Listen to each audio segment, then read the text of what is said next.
Կարապետյանի հետ։ Պարոն Կարապետյան, բարև ձեզ։ Դուք եւս այստեղ եկել եք աջակցելու վեհափարին եւ մայրաթորին։ Ինչ է կարծում, ինչ է սպասվում, եթե հաշվի առնենք, որ այսօր Փաշինյանը հայտարարեց, որ վեհափարը կամ այսօր կամ վաղը կգնա ու ինչպես նկատում եք, այստեղ բազմաթիվ ոստիկաններ կան։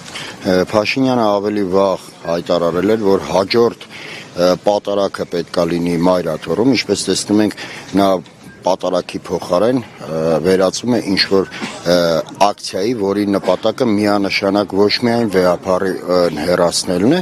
այլ նպատակը մայր աթոռի վրա գրոհը, այսինքն Նիկոլ Փաշինյանը գեներացնում է քաղաքական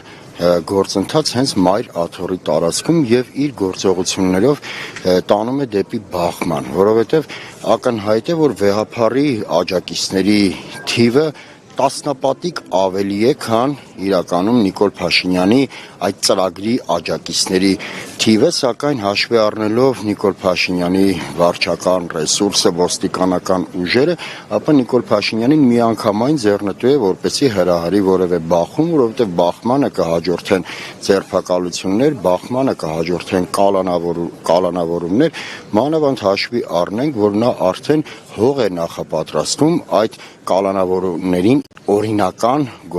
տեսք տալու համար, այսինքն ցանկացած մարդու հիմա այստեղ կարող է նա որակել որպես արտաքին ազդեցության գործակալ եւ պարզապես կալանավորել։ Նիկոլ Փաշինյանի քայլերը այլևս շատ կանխատեսելի են ու շատ պարզունակ։